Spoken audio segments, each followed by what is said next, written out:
What's up everybody, Serenity here, and today I'm bringing you my pulse guide, so let's get into it. As per usual, I'm going to start with the loadout. So you have the M1014 shotgun, and then you have the UMP45. Now I prefer the UMP because it gives me the ability to shoot people outside, but the M1014 shotgun works really well with pulse. On my UMP, I like to use the reflex sight, the grip, and the compensator, and as per usual, no laser sight. If you prefer the shotgun, I recommend using the reflex sight and the laser. In the sidearm category, you have the 45 and the 5.7. I prefer capacity over damage, so I go with the 5.7, but the 45 is still an absolute beast. And in the gadget category, you have the barbed wire and the nitro cell. Now, I recommend to always go with the nitro cell simply because it has way too much potential to be ignored. It's going to help you against shields, and also this is the only way that you can break a wall as a defender. And to finish off the loadout, you have low armor and high mobility. Pulse's special ability is the heartbeat sensor. With this gadget, you can detect enemies at close range through the walls. It's basically a short range wall hack, and if used correctly, it's going to give you and your team a lot of situational awareness, which is a big thing in this game. Let's get into the gameplay. How do you play Pulse? There are two very different ways you can play him. You can play him as a roamer because he has a very flexible gun and he has high mobility, and also his heartbeat sensor will help you have better situational awareness, which is very important if you're on your own.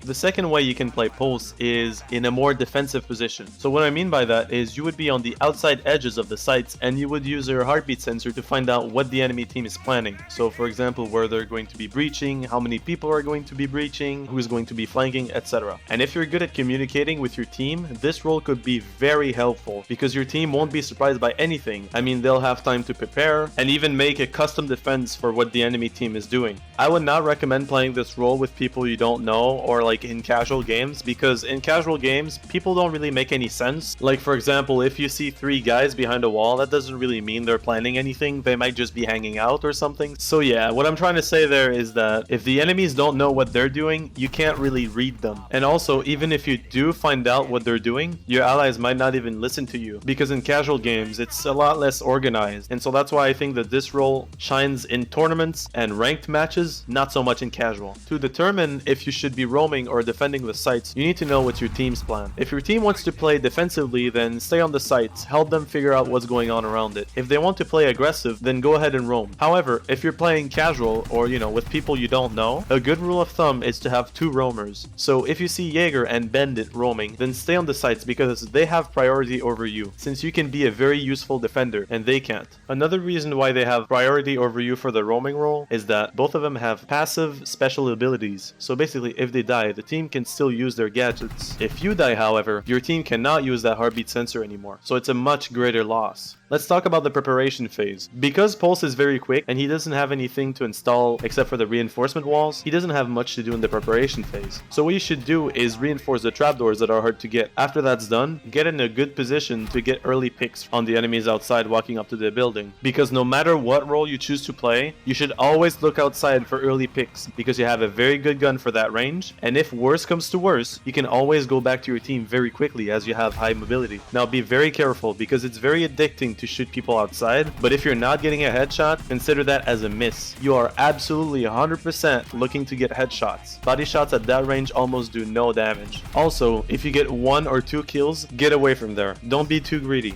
because you are very important to the team and you need to stay alive to use your special ability. It's actually the biggest flaw in my gameplay. So it's one of these situations where do as I say, not as I do. Let's now talk about the nitro cells. These are your best friends when it comes to dealing with shields. However, you need to be close to the shield if you want to use it. So the way I do it is I just hide behind a wall and I make sure that the shield knows that I'm behind that wall. At this point, he has 2 options. One is to push and the second one is to pull back. Now, if he pulls back, consider that as a victory. That's fine, you made him pull back. He's going to lose a lot of precious time. And if he pushes, you need to listen to that sound. You can't be peeking against his shield because there's always going to be a guy behind him. So really, listen to that sound. If you hear him close a distance, take the nitro cell in your hand before peeking and then throw it right on top of him or a little bit behind him, as his first reaction will be to run away. If he decides to run towards you instead of running away, your best bet is to sprint on either sides of him, shooting him in the sides or the back. And remember that as Pulse, it's your responsibility to deal with those shields. And honestly, with the amount of crossfire you can have, or the simplicity of the nitro cells, dealing with shields in this game is pretty easy. You just have to stay calm and think of all the possible ways that you can deal with them. Let's talk about the late game. When it's a 3v1 or a 4v2, you should get back to your team, even if you're roaming, because the only way that your team can lose is if they get surprised. So if you're with them, telling them what's going on around them, there's there's almost no way you can lose such a situation. And so that's why I think that Pulse is such a great late game operator. Alright guys, I covered pretty much all I wanted to talk about. So in conclusion, Pulse can be played in two very different ways. One is to roam and the other one is a pinpoint defender. Now that all depends on your team's plan and how many roamers you have. Just remember that if you want to be a pinpoint defender, you need a lot of communication within your team and you need to play against a team that makes sense. But remember that no matter what role you choose to play, you should look outside for early picks because you have such a flexible gun. Also, it's your responsibility to deal with those shields, so you need to scout them and act before they get to your team. And towards the end of the round, you need to get back to your team to make sure there's no bad surprises coming your way. Alright guys, this is it. Thank you so much for watching my videos. If you have any questions or constructive criticism, just type it in the comments as I respond to all of them. I would like to say that my channel is getting close to 1,000 subscribers, which is just crazy to me. So I'd like to say a big thank you to all of you guys that are supporting my channel. So again, thanks for watching and I'll see you soon. The only way to go around this bug is as soon as you see an enemy falling down, you need to stop shooting and you need to wait until the animation is fully finished. It's honestly really annoying, but it's going to make your trigger discipline really good. It's actually good practice.